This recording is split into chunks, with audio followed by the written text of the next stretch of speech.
Everyone, welcome back to my YouTube channel. दोस्तों, कैसे हैं आप सब? उम्मीद करती हूँ बहुत बढ़िया होंगे, मजे में होंगे। मैं भी बिल्कुल बढ़िया हूँ। तो जो बच्चे एजुकेशन सब्जेक्ट में नेट का प्रिपरेशन कर रहे हैं, जेआरएफ के लिए तैयारी कर रहे हैं, उन बच्चों के लिए सीरीज मैंने स्टार्ट की है। पेपर 2 की तैयारी हम यहाँ पर कर रहे हैं। एजुकेशन सब्जेक्ट की मैं बात करें, पहला यूनिट एजुकेशनल स्टडीज में स्टार्ट करवा चुकी हूँ। बहुत सारे सब टॉपिक्स हम कवर कर चुके हैं, जो कि अगली स्लाइड में मैं आप लोगों को बता दूंगी कि क्या क्या हम इस यूनिट में से कवर कर चुके हैं। आज की इस वीडियो में हम बात करेंगे एजुकेशन एंड कल्चर की। ठीक है, आपका पर्टिकुलर टॉपिक दिया गया है एजुकेशन एंड कल्चर, सिर्फ इतना ही दिया गया है, लेकिन इस टॉपिक को बिल्कुल डिटेल में मैं आप लोगों को करवाऊंगी कि कल्चर का मतलब क्या होता है, कैरेक्टरिस्टिक्स क्या रहेंगी, कल्चर और सिविलाइजेशन के बारे में जानेंगे, टाइप्स ऑफ कल्चर, रिलेशनशिप क्या होता है एजुकेशन और कल्चर में, कल्चर किस तरह से एजुकेशन को इन्फ्लुएंस करता है, एजुकेशन का क्या रोल है कल्चर में। इन सारी चीजों को बिल्कुल डिटेल में समझेंगे। इस टॉपिक को स्टार्ट करने से पहले ये जो पहला यूनिट है, इसमें से हम क्या क्या कवर कर चुके हैं तो वो आप लोगों को बता देती हूँ। ये जो पहला पार्ट है, ये हम बिल्कुल डिटेल में कर चुके हैं। Contribution of Indian schools of philosophy completely मैं 1 बाय 1 टॉपिक करवाया है मैंने। ठीक है, सांख्य, योग, वेदांत, बुद्धिज्म, जैनिज्म, आप लोगों को बिल्कुल इंडिपेंडेंट वीडियोज मिल जाएंगी। इसके अलावा दयानंद दर्शन और इस्लामिक फिलॉसफी। इसके बाद है contribution of western schools of thought, जिसमें idealism, realism, naturalism, pragmatism, Marxism और एग्जिस्टेंशलिज्म, बिल्कुल डिटेल में एक एक टॉपिक मैंने करवाया है। अप्रोचेस टू सोशियोलॉजी, ये 2 टॉपिक तो यहाँ तक तो पूरा का पूरा हम कंप्लीट कर चुके हैं। Approaches to sociology of education में आपके 3 अप्रोचेस दिए गए हैं, सिंबॉलिक इंटरेक्शन, स्ट्रक्चरल फंक्शनलिज्म और कॉन्फ्लिक्ट थ्योरी, ये हम कर चुके हैं। और सोशल इंस्टीट्यूशंस का कॉन्सेप्ट और टाइप्स, जिसमें आपके फैमिली, स्कूल और सोसाइटी, तो यहाँ तक हम कंप्लीट कर चुके हैं सिलेबस। सिर्फ यहाँ से एक टॉपिक बचेगा, कॉन्सेप्ट ऑफ सोशल मूवमेंट्स और सोशल मूवमेंट्स की थ्योरीज, तो ये एक ही वीडियो में मैं आप लोगों को कवर करवाऊंगी। इसके बाद हम सोशलाइजेशन और एजुकेशन का टॉपिक भी डिटेल में कवर कर चुके हैं, और आज की वीडियो में हम एजुकेशन और कल्चर को बिल्कुल डिटेल में समझेंगे। और कंट्रीब्यूशन ऑफ थिंकर्स वाला टॉपिक भी मैं आप लोगों को करवा चुकी हूं, जिसमें आपके 9 थिंकर्स दिए गए हैं। नो थिंकर्स मैंने 1 बाय 1 बहुत ज्यादा डिटेल में करवाए हैं। तो आज का जो टॉपिक है एजुकेशन और कल्चर, उसको करने के बाद इस पूरी यूनिट में से सिर्फ 2 ही टॉपिक बचेंगे, एक तो सोशल मूवमेंट्स वाला टॉपिक और जो लास्ट वाला टॉपिक है, ठीक है, national values as incident in the Indian constitution, ये वाला टॉपिक बचेगा। सिर्फ 2 टॉपिक बचेंगे। तो चलिए स्टार्ट करते हैं आज की इस वीडियो को। सबसे पहले बात करेंगे मीनिंग ऑफ कल्चर। कल्चर का मतलब क्या है? अब कल्चर जो शब्द है, ये किस भाषा का शब्द है? लैटिन भाषा के कल्चरा वर्ड से डेराइव हुआ है, जिसका मतलब क्या है? टू कल्टिवेट या refine the mind, to refine the mind, mind को कल्टिवेट करना। कल्टिवेशन ऑफ माइंड से यूजुअली हम इसको कनेक्ट करते हैं। ये माना जाता है कि ये जो टर्म है हमने कल्टिवेट वर्ब से लिया है, जिसका नाउन क्या रहेगा? कल्टीवेशन। ठीक है, अब कल्चर की जब हम बात करते हैं तो ये एक ऐसा प्रोसेस है जिसमें इंडिविजुअल और सोसाइटी दोनों को सिविलाइज और रिफाइन करने की कोशिश की जाती है। मतलब संस्कृति का अर्थ क्या है? व्यक्ति और समाज दोनों का परिष्करण और सभ्यता की ओर अग्रसर करना। ठीक है, दोनों को सिविलाइज और रिफाइन करने की कोशिश की जाती है। अब जब इंडिविजुअल सिविलाइज होगा तो सोसाइटी अपने आप सिविलाइज और रिफाइन हो जाती है। तो कल्चर क्या है? कल्चर वही है जिसमें रिफाइनमेंट और सिविलाइजेशन की बात की गई है। तो कल्चर क्या है? एक बहुत ही ब्रॉड कॉन्सेप्ट है, जिसमें क्या क्या इंक्लूड होगा? Our ways of living and behave, यानी कि हम किस तरह से रहते हैं, हमारा व्यवहार क्या है, our ethics, moral, manners, custom, tradition, religious, politic and economic activities, social beliefs and practices, ये सारी की सारी टर्म्स किस में आएंगी? कल्चर में। यानी कि एक बहुत ही व्यापक टर्म है कल्चर अपने आप में। तो कल्चर बहुत ही ब्रॉडर कॉन्सेप्ट है। अब इसके कंपोनेंट्स की अगर हम बात करें तो क्या क्या रहेंगे? Material culture, symbolic and social culture, attitudes and behaviours, ये सारे कंपोनेंट्स किसके हैं? कल्चर के हैं। मटेरियल कल्चर की अगर हम बात करें तो टूल्स, बिल्डिंग्स, मशीन्स आ जाएंगी that man has created for comfort. ठीक है, ये भी कल्चर का ही एक पार्ट है। जब हम कल्चर की बात करते हैं तो हमारे दिमाग में सिर्फ बिलीफ, कस्टम, ट्रेडिशंस, ये सारी चीजें आती हैं, लेकिन टूल्स हो गए, बिल्डिंग्स, मशीन्स, जो कि व्यक्ति ने अपने कंफर्ट के लिए इनको क्रिएट किया है, तो ये भी कल्चर का ही एक पार्ट है। किसमें आएंगे? मटेरियल कल्चर में। सिंबॉलिक और सोशल कल्चर में आपका क्या क्या आ जाएगा? Beliefs, knowledge, customs, institution, social system. इसके अलावा एटीट्यूड एंड बिहेवियर्स, जिसमें mutual relationship, style of dressing, religious and social associations, ये किसमें आएंगे? एटीट्यूड और बिहेवियर। ये सारे के सारे कंपोनेंट्स है कल्चर के। तो कल्चर क्या है? कल्चर एक अम्ब्रेला टर्म है। अम्ब्रेला टर्म का मतलब जिसमें बहुत सारे चीजें आ जाएंगी, social behaviours, institutions, norms, knowledge, beliefs, art, laws, customs, capabilities and habits of people, ये सारी की सारी सारी टर्म्स किसमें इंक्लूड होंगी, कल्चर में, ठीक है। मटेरियल चीजें भी, सिंबॉलिक और social culture, attitude and behaviour से सारी की सारी चीजें किसमें आ जाएंगी, कल्चर में आ जाएंगी, ठीक है। अब कुछ एक डेफिनेशंस यहाँ पर मैंने इंक्लूड कर दी हैं, क्योंकि कुछ डेफिनेशंस बहुत इंपॉर्टेंट होती हैं हर टॉपिक की। जब हम एजुकेशन की बात करते हैं तो जैसे पेस्टोलॉजी की डेफिनेशन, महात्मा गांधी की, विवेकानंद की, इसी तरह से कुछ डेफिनेशंस ऐसी होती है जो अमूमन एग्जाम में पूछ ली जाती हैं, ठीक है। तो मेन डेफिनेशंस मैंने इंक्लूड की हैं जो कि अमूमन पूछी जाती हैं। कई बार डायरेक्टली एक डेफिनेशन ही आप लोगों को दे दी जाती है, पूछ लिया जाता है कि किसके द्वारा इसको मतलब ये डेफिनेशन किसके द्वारा दी गई है, ठीक है। अब E.B. टाइलर किस तरह से डिफाइन करते हैं, उनका मानना है कल्चर क्या है, कल्चर एक कॉम्प्लेक्स टर्म है जिसमें क्या क्या इंक्लूड होगा, knowledge, beliefs, art, morals, law, custom and other capacities and habits acquired by man as a member of society. यानी कि व्यक्ति जो सोसाइटी का एक मेंबर है तो ये सारी चीजें वो एक्वायर कर सकता है, knowledge, belief, art, moral, law, custom और अदर दूसरी हैबिट्स और कैपेसिटीज भी हो सकती हैं। तो कल्चर क्या है, कल्चर एक कॉम्प्लेक्स टर्म है।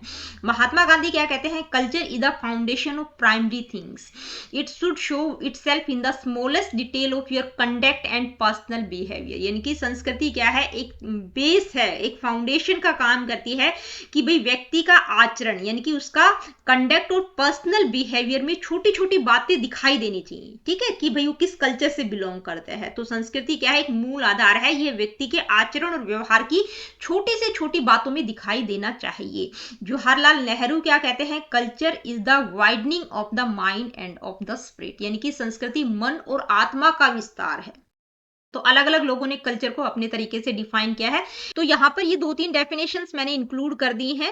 आगे बढ़ते हैं, बात करेंगे कैरेक्टरिस्टिक्स क्या क्या होंगी कल्चर की। तो क्या क्या होंगी, कल्चर क्या है, लर्नड एंड एक्वायर्ड है। भाई कल्चर इनहेरिटेड नहीं होता, बाय बर्थ बच्चा जन्म से जब पैदा होता है तब उसको किसी कल्चर की नॉलेज नहीं होती, वो सीखता है जहां पर वो रहता है, ठीक है। It is acquired through learning, we learn it from our family, society and environment. जहां पर भी बच्चा रहता है, जिस भी इन्वायरमेंट में, जिस भी फैमिली, जिस भी सोसाइटी में रहता है, वहां से वो चीजें एक्वायर करता है, ठीक है। तो कल्चर क्या है, लर्नड और एक्वायर्ड है। जैसे a child in India learns to greet elders by saying namaste. भाई इंडिया में हम अपने से जो बड़े लोग हैं उनको किस तरह से ग्रीट करते हैं, नमस्ते करते हैं, ठीक है। फॉरेन में जाएंगे तो हो सकता है दूसरे तरीके से वो ग्रीट करते हैं, मुस्लिम धर्म में अलग तरीके से ग्रीट करते हैं। तो कल्चर क्या है, लर्नड और एक्वायर्ड है। कल्चर क्या है, सोशल है। Culture exist in society, it is developed and shared through social interaction. भाई ये सोसाइटी में ही डेवलप होता है, सोशल इंटरेक्शन के द्वारा ही इसको शेयर किया जाता है। जैसे celebrating festivals like Holi, Deepavali, Eid together, ठीक है। तो ये क्या है, कल्चर सोशल है, ठीक है, सोसाइटी में ही पाया जाता है और सामाजिक सहभागिता से ही विकसित होता है। नेक्स्ट है, culture is a distinct entity. यानी कि every society has its own unique culture which distinguish it from others. भाई हर एक समाज की अपनी अलग संस्कृति होती है जो उसको दूसरों से अलग करती है। जैसे इंडियन कल्चर किस पर एम्फसाइज करता है, फैमिली बॉन्डिंग पर। वेस्टर्न कल्चर किस पर एम्फसाइज करता है, इंडिविजुअल फ्रीडम पर। तो कल्चर क्या है, डिस्टिंक्ट है, ठीक है। Culture is shared, culture not personal, it is shared by members of a group और सोसाइटी। क्या है, मतलब पर्सनल नहीं होता कल्चर, बहुत सारे लोग, सोसाइटी, समाज में जो भी लोग रहते हैं उनके द्वारा वो शेयर किया जाता है, ठीक है। व्यक्तिगत नहीं होता बल्कि समाज के सदस्यों द्वारा साझा किया जाता है। जैसे traditional dress, language, rituals are followed by communities. ये सारी चीजें एक पर्टिकुलर कम्युनिटी में फॉलो की जाती हैं। भाई ट्रेडिशनल ड्रेस सिस्टम है, लैंग्वेज हो गया, रिचुअल्स हो गया, तो पर्सनल नहीं होता, क्या होता है, सोसाइटी या ग्रुप के मेंबर्स के द्वारा उसको शेयर किया जाता है। नेक्स्ट पॉइंट क्या है, कल्चर इज ट्रांसमिसिव। यानी कि कल्चर को ट्रांसमिट किया जाता है, it is pass from one generation to the next through teaching and imitation. यानी कि या तो टीचिंग एजुकेशन के थ्रू या इमिटेशन के थ्रू हम अनुकरण करके चीजों को सीखते हैं। जैसे ग्रैंड मदर क्या करती हैं, रिलीजियस वैल्यूज टीच करती हैं ग्रैंड चिल्ड्रंस को। यानी कि उनके जो दादी नानी हैं वो अपने पोते और नाती को क्या होती है, रिलीजियस टीचिंग सिखाती हैं कि पहले की जो भी धर्म से रिलेटेड स्टोरीज होती हैं छोटी छोटी, वहां से बच्चे रिलीजियस वैल्यूज को सीखते हैं, ठीक है। तो एक जनरेशन से दूसरी जनरेशन को पास किया जाता है। नेक्स्ट है, culture is continuous and cumulative. यानी कि लगातार चलने वाली प्रक्रिया है और क्यूमुलेटिव यानी कि ज्ञान को जोड़कर रखने वाली है। Culture keeps growing and accumulating knowledge and practices over time. यानी कि संस्कृति क्या है, निरंतर लगातार कुछ ना कुछ चेंज होते आ रहे हैं। पहले कुछ कल्चर था, धीरे धीरे उसमें जो भी रिफाइनमेंट होता आया है। तो कल्चर क्या है, कॉन्टिन्यूस भी है, क्यूमुलेटिव भी है, कि पहले के कल्चर को ये नहीं कि छोड़ दिया गया, ठीक है, आज भी हम उससे जुड़े हुए हैं। जैसे ancient yoga practices now combined with modern fitness, भाई पहले योगा के थ्रू प्रैक्टिस की जाती थी, योगा पर बहुत ज्यादा फोकस किया जाता था, तो उसको मॉडर्न फिटनेस से आज की डेट में हम कंबाइन कर सकते हैं, ठीक है।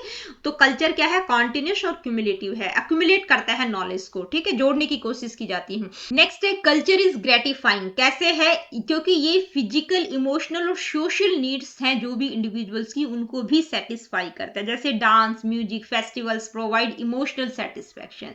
तो कल्चर क्या है, ग्रेटिफाइंग है। कल्चर इज डायनेमिक है, चेंजेबल है, ठीक है, स्थिर नहीं है, स्टैटिक नहीं है। It keeps changing with time and circumstances, time के साथ साथ इवोल्व हो रहा है, उसमें भी चेंजेस दिखाई दे रहे हैं, ठीक है। आज की डेट में टेक्नोलॉजी का बहुत ज्यादा यूज हो रहा है, तो कल्चर भी चेंज हो रहा है, ठीक है।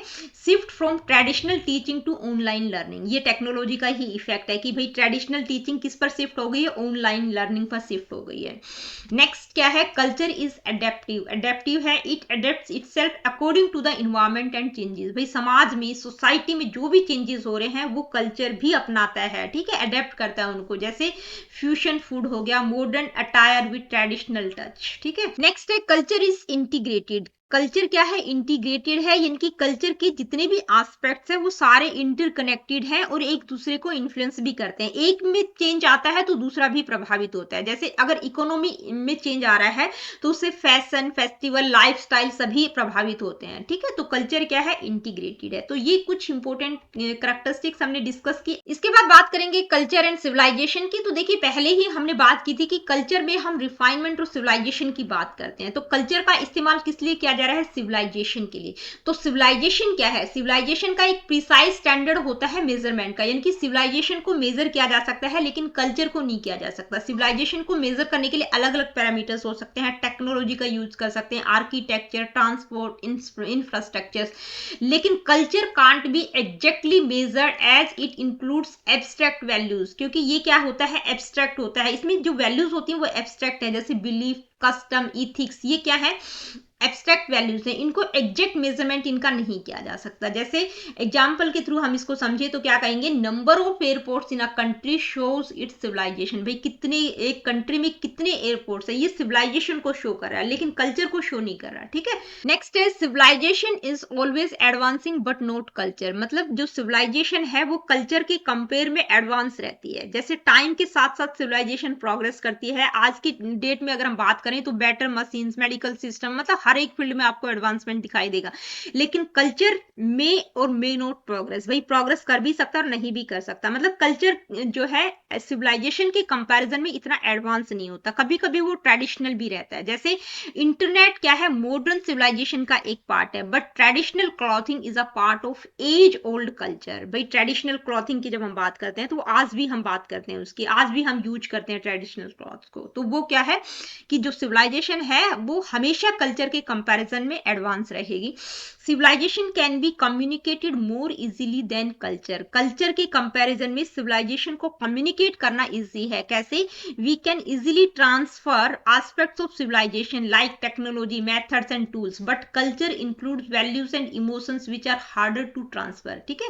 यानी कि सिविलाइजेशन को कम्युनिकेट करना इजी है, जैसे टेक्नोलॉजी, मेथड्स, टूल्स, ये सिविलाइजेशन के पार्ट्स हैं, इनको इजीली कम्युनिकेट किया जा सकता है, इनमें क्या कुछ हो रहा है, ठीक है। लेकिन जो कल्चर है उसकी जो वैल्यूज और इमोशंस है उनको ट्रांसफर करना बहुत मुश्किल होता है, ठीक है। नेक्स्ट पॉइंट क्या है, नेक्स्ट पॉइंट है civilisation is borrowed without loss और चेंज बट नॉट कल्चर, यानी कि सिविलाइजेशन को बिना किसी लॉस और चेंज के बोरो किया जा सकता है लेकिन कल्चर को बोरो नहीं किया जा सकता।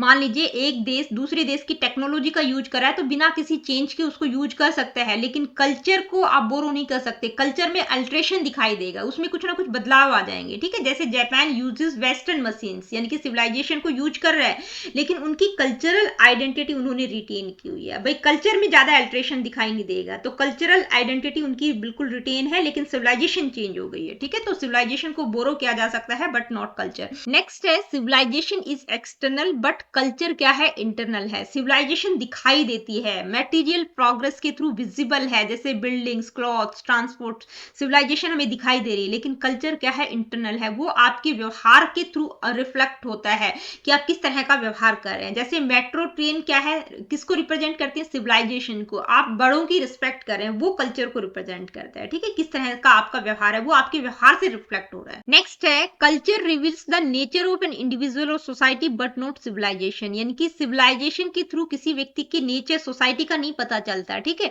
लेकिन कल्चर के थ्रू क्या रिवील होता है, किसी भी इंडिविजुअल और सोसाइटी का नेचर क्या है, किस तरह की सोसाइटी, किस तरह का इंडिविजुअल है, वो कल्चर के थ्रू झलकता है, ठीक है।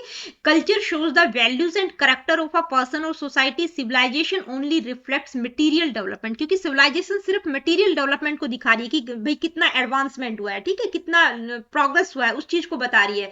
तो संस्कृति व्यक्ति या समाज के स्वभाव और मूल्यों को प्रकट करती है, जबकि सभ्यता केवल भौतिक प्रगति को दिखाती है। जैसे helping a poor person reflects culture, भाई अगर आप गरीब लोगों की हेल्प कर रहे हैं वो आपके कल्चर को रिफ्लेक्ट कर रहा है। आप खुद कार में घूम रहे हैं, ठीक है, आपके पास एक लग्जरी कार है, वो सिविलाइजेशन को रिफ्लेक्ट कर रहा है। नेक्स्ट है civilisation reveals economic status but culture reveals social status, यानी कि जो सिविलाइजेशन है वो इकोनॉमिक स्टेटस को बताती है, लेकिन कल्चर आपके सोशल स्टेटस को बताता है। मान लीजिए कोई व्यक्ति बहुत वेल्दी है, उसके पास धन दौलत ज्यादा है, तो उस की सिविलाइजेशन का पता चल रहा है, लेकिन अगर कल्चर को आपको जज करना है तो उसकी बिहेव और इंटरेक्शन के थ्रू आप उसको जज कर सकते हैं कितना वो सोशलाइज है। जैसे अगर कोई भी रिच व्यक्ति है, उसके पास एक स्मार्टफोन है, लेटेस्ट आईफोन है, तो वो सिविलाइजेशन को बता रहा है, लेकिन अगर वो डिसरेस्पेक्ट करता है एल्डर्स की तो ये पुअर कल्चर को शो कर रहा है। तो सिविलाइजेशन इकोनॉमिक स्टेटस को बताती है, कल्चर सोशल स्टेटस को बताता है। इसके बाद बात करेंगे टाइप्स ऑफ कल्चर। तो देखिए कल्चर के बहुत अलग अलग तरह के टाइप्स है, लेकिन कुछ मेन टाइप्स यहाँ पर मैंने इंक्लूड कर दी, कुछ पर्टिकुलर यही टाइप्स नहीं है, ठीक है। तो जैसा जैसा नाम आपको दिखाई दे रहा है उस नाम से आप उसको रिलेट करके उसका मतलब आप समझ सकते हैं। जैसे इंडिविजुअल एंड कॉमन कल्चर, तो इंडिविजुअल कल्चर में क्या आ जाएगा, belief values and behaviours that a single person holds, मतलब किसी पर्टिकुलर व्यक्ति के बिलीफ वैल्यूज और बिहेवियर की हम बात करें, ठीक है, इंडिविजुअल कल्चर है। कॉमन कल्चर जो सोसाइटी के द्वारा साझा किया जाता है, सोसाइटी या ग्रुप के द्वारा शेयर किया जाता है। जैसे a person's habits of daily meditation is individual culture, मान लीजिए कोई व्यक्ति है वो डेली मेडिटेशन करता है, वो उसकी अपनी मतलब उसका अपना बिलीफ सिस्टम है, उसकी अपनी वैल्यूज हैं, ठीक है, तो वो क्या है, इंडिविजुअल कल्चर है। सेलिब्रेटिंग दिवाली टुगेदर, दिवाली हम सभी पूरा का पूरा देश मनाता है, तो वो क्या है, कॉमन कल्चर है। होली हो गया, दिवाली हो गया, जितने भी फेस्टिवल्स हैं वो क्या है, कॉमन कल्चर में आ जाएगा, ठीक है। नेक्स्ट है नेशनल और लोकल कल्चर। तो नेशनल कल्चर में क्या आ जाएगा, जो किसको शेयर करता है, traditions language and values of a whole nation, मतलब पूरा का पूरा देश जिसको शेयर करता है, पूरे के पूरे देश के ट्रेडिशन लैंग्वेज वैल्यूज क्या है, वो क्या है, वो नेशनल कल्चर है। लोकल कल्चर मतलब पर्टिकुलर एक रीजन या कम्युनिटी का जो कल्चर है, वहां के जो भी कस्टम और ट्रेडिशंस है, मतलब एक समुदाय, किसी एक क्षेत्र या समुदाय के होते हैं जो लोकल कल्चर, कि वहां के पर्टिकुलर ट्रेडिशन और कस्टम्स क्या है, तो वो लोकल कल्चर हो गया। जैसे सेलिब्रेटिंग रिपब्लिक डे, ये क्या है, नेशनल कल्चर है। Folk dances of Rajasthan represent local culture, भाई राजस्थान में जो भी अलग अलग तरह के फोक डांस है, ठीक है, वहां का लोकल कल्चर आ गया उसमें। नेक्स्ट है material and non material culture, यानी कि मटेरियल कल्चर में फिजिकल ऑब्जेक्ट्स जैसे क्लॉथ्स, बिल्डिंग्स, टूल्स आ जाएंगे, जबकि नॉन मटेरियल कल्चर में क्या क्या आ जाएगा, वैल्यूज, बिलीफ्स, लैंग्वेज और मोरल्स आ जाएंगे। यानी कि जो मटेरियल कल्चर है वो टेंजिबल होता है, नॉन मटेरियल कल्चर क्या होता है, इनटेंजिबल होता है। जैसे ताजमहल एक मटेरियल कल्चर है, वो आपको दिखाई दे रहा है, ठीक है, एक ऑब्जेक्ट के रूप में है। अगर आप बड़ों की रिस्पेक्ट कर रहे हैं तो वो क्या है, नॉन मटेरियल कल्चर है, वो आपके वैल्यूज को शो कर रहा है, ठीक है, इंटेंजिबल है, एब्स्ट्रैक्ट है। नेक्स्ट क्या है, universal and particular culture. Universal मतलब जो सार्वभौमिक है, सभी के लिए है, पर्टिकुलर जो एक पर्टिकुलर ग्रुप या स्पेसिफिक ग्रुप के लिए है, ठीक है। तो universal culture consist of practices found in almost every society, like language, marriage हो गया, तो ये क्या है, ये सार्वभौमिक है, भाई लैंग्वेज हो गया, मैरिज हो गया, ये क्या है, ये यूनिवर्सल कल्चर है। पर्टिकुलर कल्चर एक स्पेसिफिक ग्रुप का होता है। जैसे मैरिज एक यूनिवर्सल कल्चर है, लेकिन टर्बन पहनना, पगड़ी लगाना, वो पंजाब का एक पर्टिकुलर कल्चर हम कह सकते हैं, पंजाब में पहनते हैं, तो वो पंजाबी लोग पहनते हैं टर्बन्स, ठीक है, तो वो पंजाब का कल्चर है। नेक्स्ट है ऑप्शनल फॉर्म ऑफ कल्चर, यानी कि वैकल्पिक संस्कृति। Optional culture includes those aspects that individuals may or may not adopt, यानी कि ऑप्शनल कल्चर में क्या होता है, ये डिपेंड करता है कि भाई कोई भी इंडिविजुअल उसको अगर अडॉप्ट करना चाहे उन चीजों को तो वो अडॉप्ट कर सकता है, अगर नहीं करना चाहे तो छोड़ भी सकता है, कोई मैंडेटरी नहीं है। ये डिपेंड करेगा आपके पर्सनल थॉट पर कि आप क्या चाहते हैं, आपकी प्रेफरेंसेस क्या हैं, ठीक है। जैसे कोई भी व्यक्ति क्लासिकल डांस को एज अ हॉबी चूज कर सकता है, अगर उसकी इच्छा है तो, नहीं है तो उसको छोड़ भी सकता है। इसके बाद बात करेंगे फंक्शंस ऑफ कल्चर, मतलब कार्य क्या क्या है संस्कृति के, कल्चर के कार्य क्या क्या है। ट्रेजरी ऑफ नॉलेज यानी कि ज्ञान का भंडार है। कल्चर क्या करता है, नॉलेज को स्टोर एक्यूमुलेट भी करता है और ट्रांसफर भी करता है एक जनरेशन से दूसरी जनरेशन को। जैसे वेदास हो गया, फोक टेल्स हो गया, फैमिली ट्रेडिशंस हो गया। इसमें क्या है, वेदास की अगर हम बात करें तो बहुत शताब्दियों की विजडम यहाँ पर प्रिजर्व है, ठीक है। नेक्स्ट है डिफाइन सिचुएशंस, यानी कि कल्चर क्या करता है, सिचुएशंस को डिफाइन करता है कि भी किस स्थिति में कौन सा व्यवहार सही है। जैसे बड़ों के पैर छूना कि एक रिस्पेक्टफुल माना जाता है इंडियन कल्चर में, ठीक है, तो सिचुएशंस को डिफाइन करता है। नेक्स्ट है define attitude, values and goals, यानी कि हमारा थिंकिंग प्रोसेस क्या है, हम क्या सोचते हैं, हमारे वैल्यूज, हमारे एटीट्यूड्स, हमारे गोल्स किस तरह से हमने सेट किए, उन सबको कल्चर डिफाइन करता है। जैसे कल्चर दैट वैल्यूज एजुकेशन, यानी कि कोई कल्चर जैसे एजुकेशन को बहुत वैल्यू करता है तो उससे इंडिविजुअल्स में एक सीखने की लालसा पैदा होती है, ठीक है। नेक्स्ट पॉइंट है प्रोवाइड्स बिहेवियर पैटर्न्स, यानी कि व्यवहार का ढांचा प्रदान करती है। Culture teaches us how to behave in different situations, यानी कि अलग अलग सिचुएशंस में हमें किस तरह का व्यवहार करना चाहिए, बड़ों के साथ कैसा व्यवहार करना चाहिए, पब्लिक प्लेस में जब होते हैं तो कैसा व्यवहार करना चाहिए, किसी सेरेमनी फंक्शन में जाते हैं तो किस तरह का व्यवहार करना चाहिए, ठीक है। जैसे हमारे इंडियन कल्चर में एक पैटर्न है कि बड़ों को नमस्ते करना है, ठीक है। नेक्स्ट मोल्ड्स पर्सनैलिटी, पर्सनैलिटी को मोल्ड करता है, आकार प्रदान करता है। Culture influence the personality traits be develop such as being respectful, disciplined और हार्ड वर्किंग, यानी कि पर्सनैलिटी ट्रेट्स को मोल्ड करता है कि आप किस तरह के हैं, रिस्पेक्टफुल हैं, डिसिप्लिन्ड हैं, हार्ड वर्किंग हैं। जैसे a child growing up in a peace loving culture tends to be calm and compose, मतलब एक बच्चा जिसको बहुत अच्छा वातावरण मिलता है तो उसकी पर्सनैलिटी भी बेहतर होती है, ठीक है, वो काम और कंपोज आपको दिखाई देगा। इसके बाद बात करेंगे relationship between education and culture, ठीक है, कल्चर और एजुकेशन का क्या रिलेशनशिप। तो एजुकेशन और कल्चर के रिलेशनशिप की अगर हम बात करें तो दोनों एक दूसरे पर डिपेंडेंट है, इंटरकनेक्टेड है, एक ही सिक्के के दो पहलू हैं। यानी कि एजुकेशन सिस्टम किसी सोसाइटी के कल्चरल वैल्यूज और बिलीव्स को रिफ्लेक्ट करता है, ठीक है, मतलब किसी भी समाज की जो शिक्षा व्यवस्था है उसकी सांस्कृतिक मान्यता मूल्यों को दर्शाती है। शिक्षा क्या दिखाती है कि कल्चरल वैल्यूज और बिलीफ क्या है किसी पर्टिकुलर सोसाइटी के। True education is incomplete without cultural roots, यानी कि जो सच्ची शिक्षा है वो कल्चरल, उसके कल्चरल रूट्स यानी कि जो सांस्कृतिक जड़ें हैं उसके बिना अधूरी है। एजुकेशन का मतलब सिर्फ नॉलेज एक्वायर करना नहीं है, बल्कि ये क्या करती है, preserving, transferring and enriching the cultural heritage of a society, यानी कि किसी भी सोसाइटी की जो सांस्कृतिक विरासत है उसको प्रिजर्व, ट्रांसफर और इनरिच करने का काम करती है। For example, if a societies culture is materialistic, it's education system will focus more on science, technology and skills that provide material comfort. भाई किसी सोसाइटी का जो कल्चर है वो मटेरियलिस्टिक है, भौतिकवादी है, तो उसका एजुकेशन सिस्टम भी आपको वैसा ही देखने को मिलेगा, यानी कि एजुकेशन सिस्टम में भी साइंस, टेक्नोलॉजी और स्किल्स पर ज्यादा फोकस रहेगा जो कि मटेरियल कंफर्ट प्रोवाइड करती है। दूसरी तरफ अगर हम बात करें कि भाई कोई कल्चर जो है स्पिरिचुअल वैल्यूज को प्रमोट करता है, आध्यात्मिकता पर किसी कल्चर में ज्यादा फोकस है, तो एजुकेशन सिस्टम भी मोरल और स्पिरिचुअल डेवलपमेंट पर ज्यादा उसका एम्फसाइज रहेगा, उसका एजुकेशन भी उस चीज पर ज्यादा फोकस करेगी। A society without a strong cultural foundation can not have a well defined education system. भाई जिस समाज की अपनी मजबूत सांस्कृतिक नींव नहीं होती उसकी शिक्षा व्यवस्था भी कैसी होती है, वेल डिफाइंड नहीं होती, स्पष्ट और सशक्त नहीं हो सकती। तो कल्चर और सोसाइटी, कल्चर और एजुकेशन दोनों क्या है, इंटरकनेक्टेड है, एक के बगैर दूसरी क्या है, अधूरा है, ठीक है।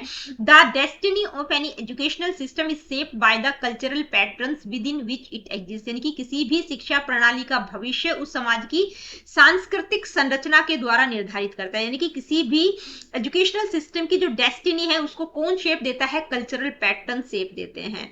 तो एसपी चौबे और ए चौबे ने क्या कहा है, culture is closely related to education. The base of the educational system of a society are its need and impact on its culture and they are fulfilled by education. Culture has its impact on education, यानी कि culture education के साथ closely related है, संस्कृति का शिक्षा से गहरा संबंध है। किसी भी समाज की शिक्षा प्रणाली की नींव उसकी आवश्यकताओं और संस्कृति के प्रभाव पर आधारित होती है, ठीक है, कि भाई उसकी आवश्यकताएं क्या है और क्या प्रभाव रहेगा कल्चर का, उस पर डिपेंड करती है, जिन्हें शिक्षा के माध्यम से पूरा किया जाता है। संस्कृति का शिक्षा पर प्रभाव है, ठीक है, मतलब दोनों इंटरकनेक्टेड है, एक के बगैर दूसरा अधूरा है, दोनों एक ही सिक्के के दो पहलू, मेन कहने का बात यह है, ठीक है। अब हमने देखा कल्चर और एजुकेशन का रिलेशनशिप क्या है, ये दोनों एक दूसरे के ऊपर डिपेंडेंट है, ठीक है, एक ही सिक्के के दो पहलू है। अब हम बात करेंगे कि अलग अलग इनको देखेंगे कि कल्चर कैसे एजुकेशन को इन्फ्लुएंस करता है, एजुकेशन का क्या रोल रहेगा कल्चर में। तो सबसे पहले क्या बात करते हैं, influence of culture on education, यानी कि शिक्षा पर संस्कृति का क्या प्रभाव रहेगा। तो कल्चर एक वाइटल रोल प्ले करता है, एजुकेशन के हर एस्पेक्ट को शेप देता है। मतलब क्या करता है, इन influences not only what we teach but also how we teach and learn. मतलब ये सिर्फ यही इन्फ्लुएंस नहीं करता है कि हमें क्या पढ़ाना है, बल्कि कैसे पढ़ाना और सीखना है, इस चीज पर भी फोकस करता है। एजुकेशन के हर एस्पेक्ट, चाहे वो एम्स हो, करिकुलम हो, टीचिंग मेथड हो, टीचर हो, स्टूडेंट हो, स्कूल सिस्टम हो, हर एस्पेक्ट को प्रभावित करता है। जैसे अगर हम एम्स की बात करें, aims of education, the aims of education are decided according to the cultural values of the society. भाई शिक्षा के उद्देश्य समाज की जो कल्चरल, जो सोसाइटी की कल्चरल वैल्यूज है उसके अकॉर्डिंग होते हैं। जैसे अगर कोई सोसाइटी स्पिरिचुअल है तो एजुकेशन भी, मतलब एजुकेशन का एम क्या रहेगा, करेक्टर बिल्डिंग और मोरल डेवलपमेंट पर ज्यादा फोकस रहेगा। इसके बाद करिकुलम कंस्ट्रक्शन की अगर हम बात करें तो जो करिकुलम का कंटेंट रहेगा उसमें भी बिलीफ, हिस्ट्री, कस्टम, ट्रेडिशंस क्या रहेंगे किसी पर्टिकुलर कल्चर के, वो रिफ्लेक्ट होंगी। ठीक है, जो भी चीजें रहेंगी उस कल्चर की, वो सारी चीजें उस करिकुलम में भी इंक्लूड होंगी। इसके बाद अगर हम बात करें टीचिंग मेथड्स की, तो टीचिंग मेथड भी कल्चरल बैकग्राउंड पर डिपेंड करते हैं। Some cultural prefer lecture based teaching while others prefer discussion, story telling और लर्निंग बाय डूइंग। भाई कुछ कल्चर में लेक्चर मेथड पर ज्यादा फोकस किया जाता है, कुछ डिस्कशन, स्टोरी टेलिंग और लर्निंग बाय डूइंग की बात करते हैं। ठीक है, उन पर ज्यादा फोकस रहता है। तो टीचिंग मेथड भी कौन डिसाइड करे, कल्चर से, कल्चरल बैकग्राउंड पर डिपेंड कर रहे हैं। नेक्स्ट है डिसिप्लिन, यानी कि cultural values influence the idea of discipline in schools, यानी कि संस्कृति निर्धारित करती है कि भी स्कूल में किस तरह का अनुशासन होगा। कुछ संस्कृतियों में कठोर अनुशासन होता है, जबकि कुछ में स्वतंत्रता के साथ उत्तरदायित्व सिखाया जाता है, यानी कि फ्रीडम विद रिस्पॉन्सिबिलिटी की बात की जाती है। तो ये सारी चीजें कहां से, कल्चर से आ रही है। नेक्स्ट है teacher, the role and status of a teacher in society, यानी कि सोसाइटी में टीचर का रोल और स्टेटस क्या रहेगा वो भी कल्चरल वैल्यूज डिसाइड करती है। जैसे इंडियन कल्चर में टीचर को गुरु की उपाधि दी गई है, बहुत हाईली रिस्पेक्टेड माना गया है। नेक्स्ट है स्कूल सिस्टम, भाई स्कूल किस प्रकार के होंगे, स्कूल का स्ट्रक्चर क्या रहेगा, फंक्शनिंग क्या रहेगी, किस तरह के स्कूल रहेंगे। अलग अलग टाइप्स होते हैं, गुरुकुल सिस्टम है, मदरसा है, कॉन्वेंट स्कूल है। ठीक है, उनको कौन रिफ्लेक्ट करता है, कल्चरल वैल्यूज और हेरिटेज, वो सारी चीजें वहां पर भी दिखाई देंगी। ठीक है, इसके बाद बात करेंगे role of education in culture. भी एजुकेशन का क्या रोल रहेगा कल्चर में, यानी कि एजुकेशन किस तरह से कल्चर को इन्फ्लुएंस करती है। तो एजुकेशन क्या करती है, कल्चरल वैल्यूज को क्या करती है, एक जनरेशन से दूसरी जनरेशन को ट्रांसमिट करती है, कल्चर को प्रिजर्व करती है, डेवलप भी करती है। ठीक है, तो कुछ मेन पॉइंट्स यहाँ पर हम डिस्कस करेंगे। जैसे प्रिजर्वेशन ऑफ कल्चर, कल्चर को प्रिजर्व कौन करता है, एजुकेशन के थ्रू। एजुकेशन हेल्प करती है कल्चरल हेरिटेज को प्रिजर्व करने में, stories, tradition, values, language, art and literature के थ्रू। नेक्स्ट है ट्रांसमिशन ऑफ कल्चर, यानी कि कल्चर को ट्रांसमिट कौन करता है, एजुकेशन, क्योंकि एजुकेशन के थ्रू ही कल्चर आगे एक जनरेशन से दूसरी जनरेशन को पास ऑन होता है। जैसे करिकुलम इस तरह का डिजाइन किया जाना चाहिए ताकि जो भी कल्चरल वैल्यूज, कस्टम, ट्रेडिशंस है वो यंगर जनरेशन तक पहुंच सके। नेक्स्ट है प्रमोशन ऑफ कल्चर, कल्चर को प्रमोट कौन करता है, एजुकेशन करती है, क्योंकि एजुकेशन के थ्रू ही बच्चे एक दूसरे के कल्चर को एप्रिशिएट करते हैं, प्रमोट भी करते हैं। ठीक है, नेक्स्ट क्या है, नेक्स्ट है कंटिन्यूटी ऑफ कल्चर, यानी कि संस्कृति की निरंतरता को बनाए रखती है। Education helps in maintaining continuity of traditions by integrating cultural practices into school life, यानी कि स्कूल में बच्चों को जो पुरानी चीजें हैं, जो ट्रेडिशनल चीजें हैं, उनको इंटीग्रेट करके पढ़ाया जाता है ताकि आगे वो चीजें पास ऑन होती रहें। ठीक है, नेक्स्ट है डेवलपमेंट ऑफ पर्सनालिटी, यानी कि व्यक्तित्व के विकास में हेल्प करती है। Education promotes physical, mental, emotional and social growth by increasing diverse cultural expressions and behaviours, यानी कि एजुकेशन क्या करती है, जो विविध सांस्कृतिक सोच और व्यवहार को प्रोत्साहित करके जो कल्चरल एक्सप्रेशंस और बिहेवियर्स है उनको इंक्रीज करके फिजिकल, मेंटल, इमोशनल और सोशल ग्रोथ को प्रमोट करती है। नेक्स्ट है कल्चरल रिफॉर्म्स, कल्चर को रिफॉर्म कौन करता है, एजुकेशन, यानी कि एजुकेशन क्या करती है, जितने भी आउटडेटेड कस्टम, बिलीफ्स हैं उनको हटाती है और प्रोग्रेसिव थिंकिंग के लिए इंकरेज करती है ताकि समाज में जितनी भी बुराइयां हैं उनको दूर किया जा सके। नेक्स्ट पॉइंट क्या है, नेक्स्ट पॉइंट है teaching the way of life, यानी कि जीवन जीने की कला सिखाती है। Culture teaches us how to live, हमें किस तरह से रहना है। कल्चर हमें, संस्कृति क्या करती है, हमें जीने की कला सिखाती है। एजुकेशन कन्वे करती है उन सारी चीजों को, value education, moral teaching, life skills को बच्चों को पहुंचाती है, बच्चों तक पहुंचाती है। एजुकेशन के थ्रू ही तो हमें पता चलता है कि हमारा क्या कल्चर था, क्या वैल्यूज थी। ठीक है, नेक्स्ट है celebrating national days, festivals, leaders day, यानी कि जो भी हम ये सेलिब्रेट करते हैं, नेशनल डेज हो गए, फेस्टिवल्स, लीडर्स डेज सेलिब्रेट करते हैं, तो वो किस लिए करते हैं, ताकि कल्चरल प्राइड और यूनिटी को बच्चों में प्रमोट किया जा सके। ठीक है, इन आयोजनों से क्या होता है कि विद्यार्थियों में सांस्कृतिक गौरव और एकता की भावना उत्पन्न होती है, बच्चों में वैल्यूज इनकलकेट होती है। नेक्स्ट है कल्चरल एक्टिविटीज। अब अलग अलग तरह की कल्चरल एक्टिविटीज होती हैं, जैसे music, dance, drama, story telling. ये बच्चों में अपने कल्चर के प्रति इंटरेस्ट पैदा करती हैं। नेक्स्ट है क्रिएटिव एक्टिविटीज, यानी कि जैसे ड्राइंग, पेंटिंग, क्राफ्ट मेकिंग। जितने भी फेस्टिवल्स, ट्रेडिशंस होते हैं, उनसे रिलेटेड जो भी ड्राइंग, पेंटिंग वगैरह की जाती है, वो कल्चरल क्रिएटिविटी को इंक्रेज करती है। ठीक है, अपने कल्चर के बारे में बच्चे जान पाते हैं। नेक्स्ट है क्रिएटिव एक्टिविटीज, यानी कि जितने भी ये फेस्टिवल्स, ट्रेडिशंस होते हैं, उनसे रिलेटेड जो भी ड्राइंग, पेंटिंग, क्राफ्ट से रिलेटेड काम होता है, उससे क्या होता है, बच्चों की कल्चरल क्रिएटिविटी इंक्रीज होती है, अपने कल्चर के प्रति वो अवेयर होते हैं, उसके बारे में नॉलेज होती है। ठीक है, इसके बाद बात करेंगे इंडियन कल्चरल हेरिटेज, यानी कि भारतीय सांस्कृतिक विरासत की। तो इंडियन कल्चरल हेरिटेज को समझने से पहले आपको कल्चरल हेरिटेज का मतलब पता होना चाहिए। कल्चरल हेरिटेज क्या होता है, एक प्रकार की लिगेसी होती है, जिसमें उस पर्टिकुलर कल्चर के जो भी tradition, custom, values, art forms, believes हैं, वो एक जनरेशन से दूसरी जनरेशन को पास ऑन किए जाते हैं। ये टेंजिबल और इंटेंजिबल, यानी कि फिजिकल और नॉन फिजिकल एलिमेंट्स इसमें आ जाएंगे। दो तरह की होती है, यानी कि जो कल्चरल हेरिटेज है वो दो प्रकार की होती है, एक होती है टेंजिबल और दूसरी होती है इंटेंजिबल। टेंजिबल हेरिटेज क्या होती है, जिसमें tangible heritage values represent through physical quality, जिसमें फिजिकल क्वालिटीज के द्वारा हम उन चीजों को रिप्रेजेंट करते हैं, जैसे स्कल्पचर हो गया, बिल्डिंग हो गया, अर्बन सेटिंग्स हो गया। ये क्या है, टेंजिबल है, जिनको आप छू सकते हैं। फिजिकल ऑब्जेक्ट्स की बात की है, जैसे कि आपका कोई गहने की अगर हम बात करें, जैसे कोई सोने का हार था, आपकी दादी नानी ने दिया था आपकी मम्मा को, आपकी मम्मा ने आपको दे दिया। ठीक है, तो ये क्या है, ये फिजिकल ऑब्जेक्ट्स है, ये एक विरासत चली आ रही है, एक लिगेसी है कि भाई आपकी मम्मी मदर ने उनको दिया था, आपकी मम्मी ने आपको दे दिया, और आप हो सकता है अपनी बच्ची को दे दें।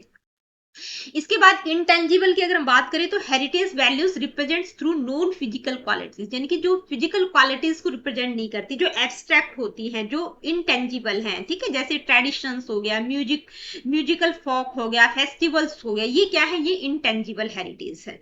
अब इंडियन कल्चरल हेरिटेज क्या होगा भाई, जो भारत की सांस्कृतिक विरासत है, जो इंडिया का हेरिटेज है, जो इंडिया का कल्चरल हेरिटेज है। तो इंडिया का कल्चरल हेरिटेज किसमें रिच है, collection of values, knowledge, customs, festivals, language, art, music, philosophy, literature, religion, traditional practices developed over thousands of years. ये हमारी भारतीय सांस्कृतिक विरासत है, जिसमें सारी चीजें शामिल। इंडियन कल्चरल हेरिटेज के बाद अब हम देखेंगे कि इसके मेन एलिमेंट्स क्या क्या है। भाई इंडियन कल्चरल हेरिटेज के मुख्य तत्व क्या क्या है, रिलीजियस डाइवर्सिटी है, अलग अलग धार्मिक विविधता है, हिंदुइज्म, इस्लाम, क्रिश्चियनिटी, बुद्धिज्म, जैनिज्म, सिखिज्म। ठीक है, लैंग्वेजेस की अगर हम बात करें तो बहुत तरह की लैंग्वेजेस हैं, हिंदी, संस्कृत, तमिल, तेलुगु। ठीक है, फेस्टिवल्स, अलग अलग तरह के त्योहार यहाँ पर मनाए जाते हैं, Holi, Diwali, Christmas, Pongal, Navratri. Art and architecture की अगर हम बात करें तो टेम्पल, फोर्ट, मुगल आर्किटेक्चर के उस एलोरा हो गया। डांस और म्यूजिक में अलग अलग तरह के डांस और म्यूजिक, भरतनाट्यम, कथक, कुचिपुड़ी, हिंदुस्तानी। ठीक है, और इसके अलावा फिलोसफी और लिटरेचर की अगर बात करें तो वेदास, उपनिषद, रामायण, महाभारत, भगवत गीता। ट्रेडिशनल प्रैक्टिसेस में योगा, आयुर्वेद, नमस्ते, टचिंग फिट्स, चरण स्पर्श जिसको हम बोलते हैं। कल्चरल सिंबल्स में जैसे लोटस हो गया, वो भी कल्चरल सिंबल है। ट्राई कलर, हमारा जो तिरंगा है उसमें 3 कलर है। पिकोक हो गया, नेशनल एंथम हो गया, ये क्या है, ये कल्चरल सिंबल्स है। ये क्या है, भारतीय सांस्कृतिक विरासत के कुछ मेन एलिमेंट्स है।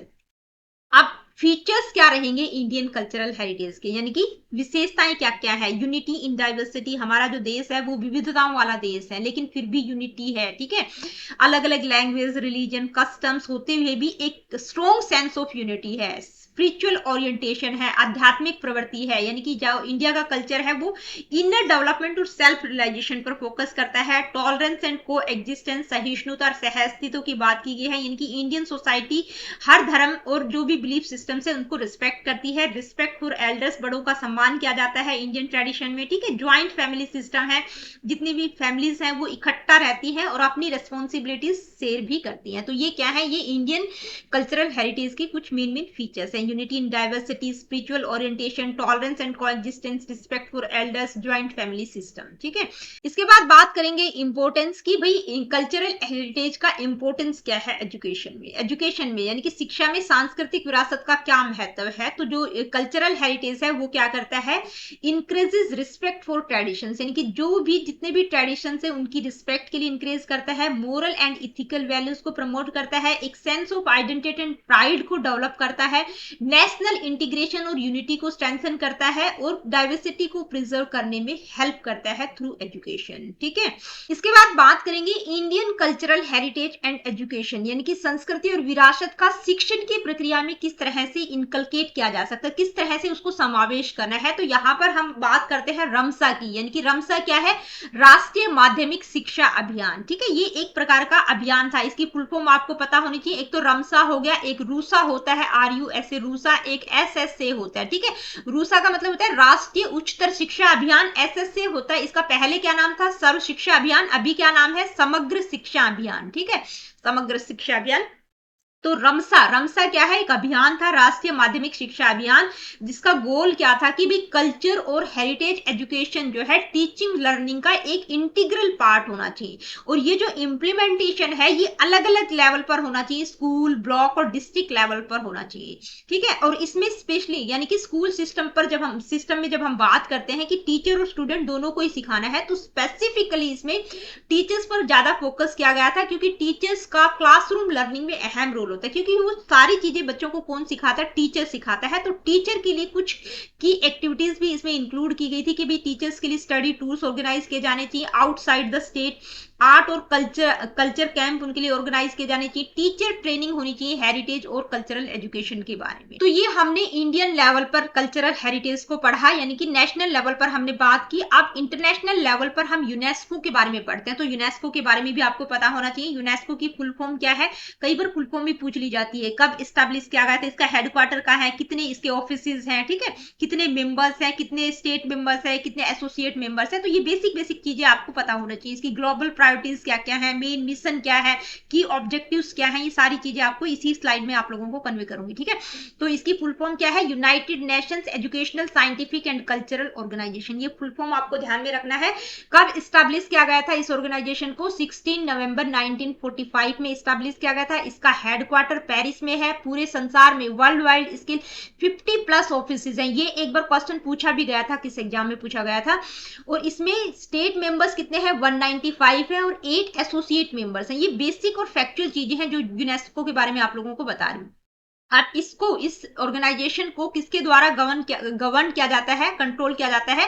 तो दो बॉडीज है, एक है जनरल कॉन्फ्रेंस और दूसरा है एग्जीक्यूटिव बोर्ड, यानी कि उनके द्वारा इसको गवर्न किया जाता है। जो भी डिसीजन उनके द्वारा लिए जाते हैं जनरल कॉन्फ्रेंस और एग्जीक्यूटिव बोर्ड के द्वारा, उसके बाद जो भी डिसीजन फाइनल होगा उसको इंप्लीमेंट कौन करता है, डायरेक्टर जनरल, DG उनको इंप्लीमेंट करता है जो भी डिसीजन फाइनल होता है। अब इसका मेन मिशन क्या है, क्या मिशन है, कल्चर ऑफ पीस को बिल्ड करता है, पॉवर्टी को रिड्यूस करता है, सस्टेनेबल डेवलपमेंट को प्रमोट करता है और इंटर कल्चरल डायलॉग्स को सपोर्ट करता है।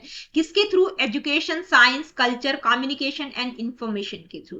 अब इसके दो मेन ग्लोबल प्रायोरिटीज हैं, क्या क्या है, एक है अफ्रीका और दूसरा है जेंडर इक्वलिटी। इसके अलावा कुछ और की ऑब्जेक्टिव्स भी हैं इसके, यानी कि मेन फोकस किस पे है, अफ्रीका और जेंडर इक्वलिटी पर है। तो इसके की ऑब्जेक्टिव्स क्या क्या होंगे, क्वालिटी एजुकेशन को इंश्योर करता है, लाइफ लॉन्ग लर्निंग के लिए प्रमोट करता है, साइंस और पॉलिसीज को सस्टेनेबल डेवलपमेंट के लिए किस तरह से यूज करना है उस चीज पर फोकस है, सोशल एंड इथिकल चैलेंजेस को किस तरह से टैकल करना है, कल्चरल डाइवर्सिटी एंड पीस को प्रमोट करता है और इंक्लूसिव नॉलेज सोसाइटीज को बिल्ड करता है, किसके थ्रू, कम्युनिकेशन के थ्रू। ये इसके की ऑब्जेक्टिव्स है। और ग्लोबल प्रायोरिटीज क्या क्या है, अफ्रीका और जेंडर इक्वलिटी। तो बेसिक चीजें यूनेस्को के बारे में आपको पता होनी चाहिए।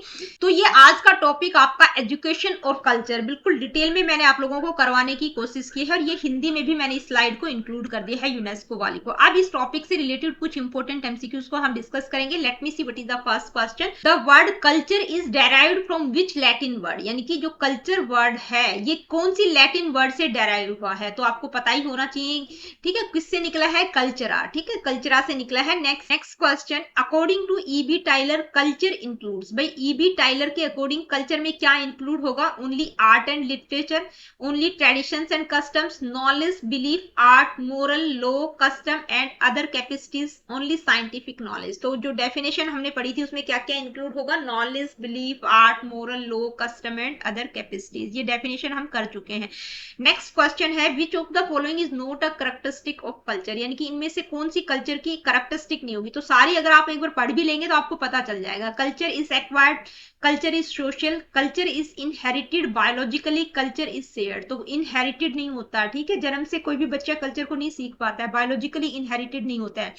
नेक्स्ट है culture is considered as inborn quality, learned behaviour, fixed and unchangeable physical growth. तो क्या होगा, कल्चर क्या है, मतलब कल्चर को हम सीखते हैं, ठीक है, इनबोर्न नहीं होता, फिक्स्ड और अनचेंजेबल नहीं होता, फिजिकल ग्रोथ की बात हम नहीं करते, क्या होता है, कल्चर को हम सीखते हैं। नेक्स्ट क्वेश्चन क्या है, आइए देखते हैं। नेक्स्ट क्वेश्चन है which of the following best differentiates culture from civilisation, यानी कि कल्चर सिविलाइजेशन से किस तरह से डिफरेंट है, कौन सी स्टेटमेंट बेस्ट डिफाइन करती है। Culture is external, civilisation is internal, ये तो बिल्कुल गलत है, उल्टा दे रखा है। Culture has standard, civilisation doesn't, ये भी बिल्कुल गलत है, क्योंकि कल्चर के स्टैंडर्ड्स नहीं होते, सिविलाइजेशंस को मेजर किया जा सकता है, उसके पैरामीटर्स किस तरह के होते हैं, स्टैंडर्डाइज होते हैं, ठीक है, तो ये भी गलत है। Civilisation is external, culture is internal, culture never changes, civilisation does. तो क्या होगा, सिविलाइजेशन एक्सटर्नल है, कल्चर क्या है, इंटरनल है, ठीक है। Next question, culture is pass from one generation to another through, किसके थ्रू पास होता है, हेरिडिटी, एजुकेशन, इवोल्यूशन या माइग्रेशन। तो किसके थ्रू पास होता है, एजुकेशन, ठीक है। नेक्स्ट क्वेश्चन क्या है, material culture refers to, material culture में क्या क्या आ जाएगा, values and beliefs, tools, machines and buildings, language, attitudes. तो values and beliefs, language, attitudes, ये किस में आएंगे, जो इंटेंजिबल है, ठीक है, इस किस में आ जाएंगे, मटेरियल कल्चर में क्या क्या आ जाएगा, टूल्स, मशीन्स और buildings. Next, Who said culture is the widening of mind and of the spirit, ये बहुत इंपॉर्टेंट डेफिनेशन है, बहुत बार पूछी जाती है, किसने कहा है कि कल्चर जो है माइंड और स्पिरिट का मतलब विस्तार हम कह सकते हैं, तो किसके द्वारा डिफाइन की गई थी, जवाहरलाल नेहरू, जो कि मैं आप लोगों को करवा भी चुकी हूँ। Next question, one major function of culture, इनमें से क्या मेजर फंक्शन रहेगा कल्चर का, limiting creativity, promoting selfishness, providing behaviour patterns, isolating individuals. तो क्या करता है, बिहेवियर पैटर्न्स को प्रोवाइड करता है।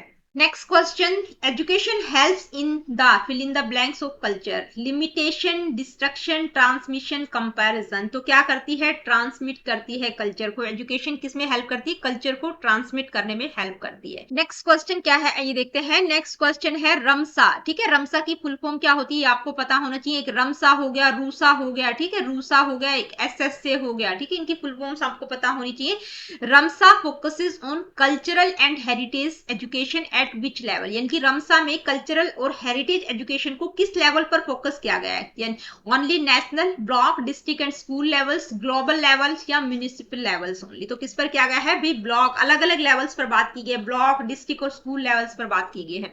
Next question, which of the following activities is not included in cultural heritage education under RMSA, ठीक है, यानी कि इनमें से कौन सी एक्टिविटीज जो है रमसा में इंक्लूड नहीं है कल्चरल हेरिटेज एजुकेशन की, जब हम बात करते हैं, study tours, art, culture camps, teacher training, military training. तो कौन सा नहीं होगा, पढ़ने से ही पता चल रहा है, मिलिट्री ट्रेनिंग, ये सारे की सारी एक्टिविटीज उसमें थी, study tour, art, culture camp होने चाहिए, टीचर ट्रेनिंग होनी चाहिए, ठीक है। नेक्स्ट क्वेश्चन क्या है, आइए देखते हैं। नेक्स्ट क्वेश्चन है, व्हेन वाज यूनेस्को एस्टैब्लिश्ड, कब किया गया था, 1942, 45, 1950, 1965। तो कब किया गया था, 1945, डेट भी पता होनी चाहिए, 16 नवंबर। इसका हेडक्वार्टर कहाँ है यूनेस्को का, तो कहां पर है, पेरिस में है ये। नेक्स्ट क्वेश्चन क्या है, आइए देखते हैं। नेक्स्ट है, UNESCO mission does not include, यानी कि यूनेस्को का जो मिशन हमने पढ़ा था उसमें क्या क्या इंक्लूड थे, तो इनमें से कौन सा उसमें नहीं इंक्लूड है, eradication of poverty, promotion of war, intercultural dialogue, sustainable development. तो किसकी बात नहीं की गई है, वॉर को प्रमोट नहीं करता है, प्रमोशन ऑफ वॉर को इंक्लूड नहीं किया गया है।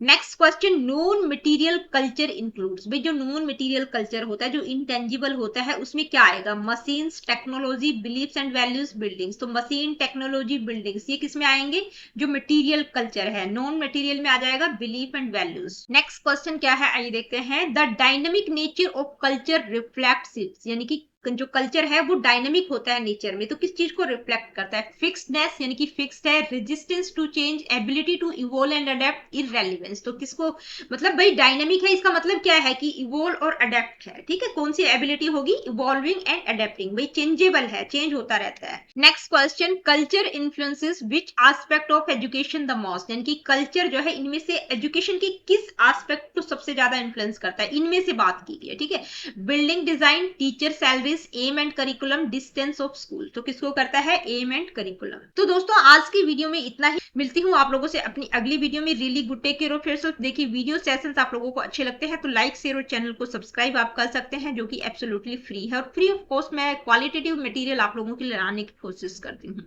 किसी प्रकार का क्वेश्चन, क्वेरीज, फीडबैक आपका है, do comment in the comment section, जो कि आप बिल्कुल भी नहीं करते हैं, तो कमेंट करके मेरे को जरूर बताएगा।